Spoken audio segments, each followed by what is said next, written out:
Let's continue our discussion that we started at 10 o'clock, and via Skype we've got Dr. Faith Khumalo from the Department of Basic Education, and we also have Professor Jace Pillay, who is the Chair of Education and Care in Childhood from the University of Johannesburg. And now for this last part of our discussion, we're joined as well by Colin Cronje, the CEO of Brainline, an online school that provides home education. Dr. Khumalo, let me start with you and just try to be brief if you may. Homeschooling is an option that the department has said is open to if parents are really anxious about sending their children back to school for valid reasons. Are you seeing that, or are you anticipating that you're going to have huge numbers of parents going that route? We know that parents are inquiring about that route. They're wanting more information. And it's possible that in time we would have more parents and learners going into the home education sphere.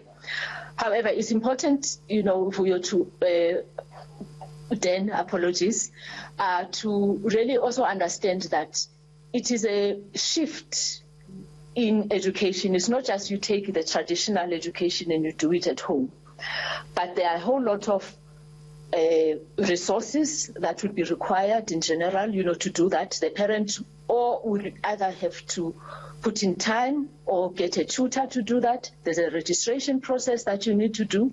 There's also the issue that home education is learner-led as opposed to educator-led. So you allow the child to explore and you follow them through that. And we believe that many parents are not at that point yet.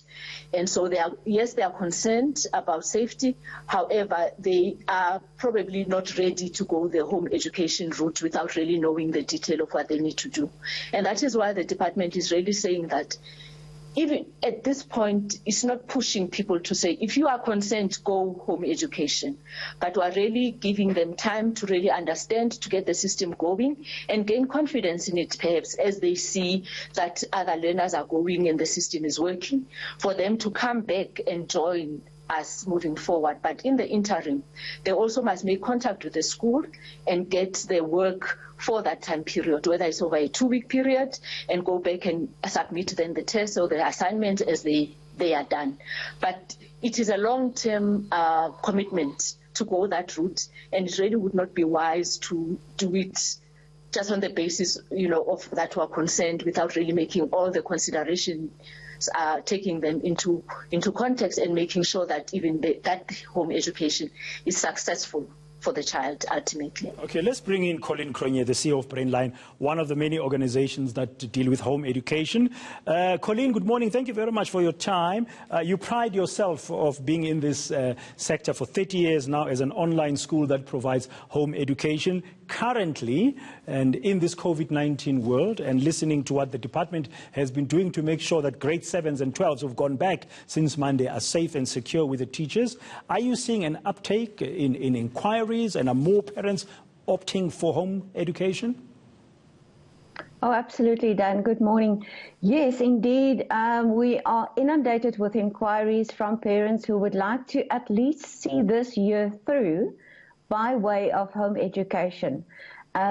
Most of them have plans to return to school or traditional school next year, but until they are sure that what is going on in schools and that schools are prepared and that their children are safe, they prefer to go the home education route for now.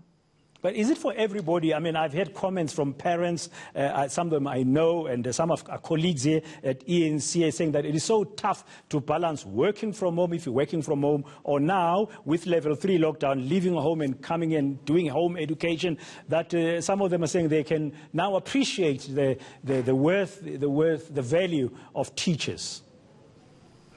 Dr. Khumalo was so right. Home education is not a choice for everybody. I home educated myself. I also worked while doing that.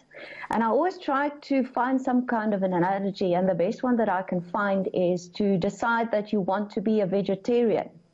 Now, getting rid of those choppies on the fire on a Sunday afternoon or Saturday afternoon is quite difficult.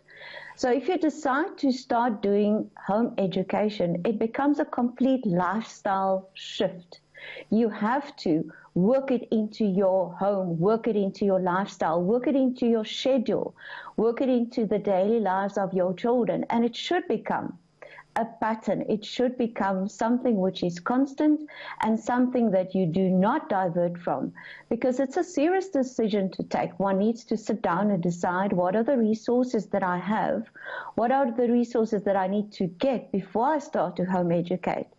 But the wonderful thing about home education is that the resources out there are so vast and wide that the parents who do decide to home educate can do that knowing that they are safe and secure in finding the correct curriculum, finding supports, finding the sources to help them to home educate. Okay, let me bring in Professor Jace Pillay. I mean, we heard earlier, Colleen, I don't know if you had those comments by education expert Professor Mary Metcalf, who joined us earlier, the importance of children going to school from a cognitive development perspective.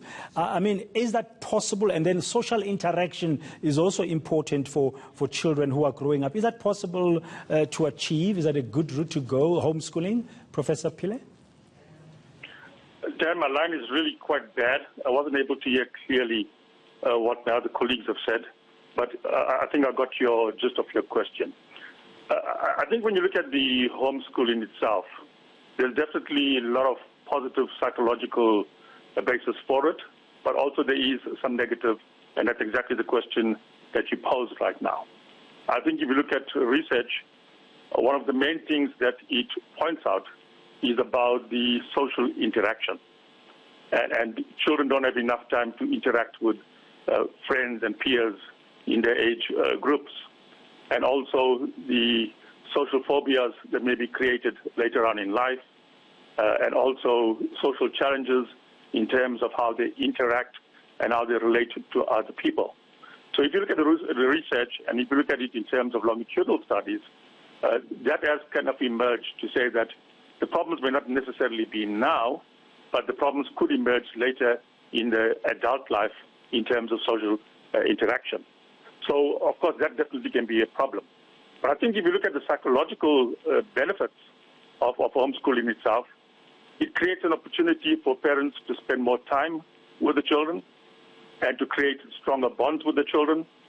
They can make teaching and education fun for the children. They can adapt teaching methods in terms of the needs of the children.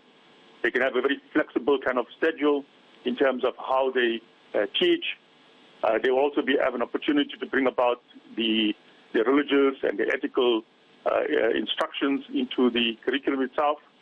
And I think the other important thing is that being in the home situation creates a kind of safe and secure position for children to be at home and maybe away from things like the school violence, the substance abuse, things that they normally find other children that can actually engage in on a daily basis. No, thank you so very it does some kind of protection. Thank you very much, Professor Pillay. I think you were very clear there.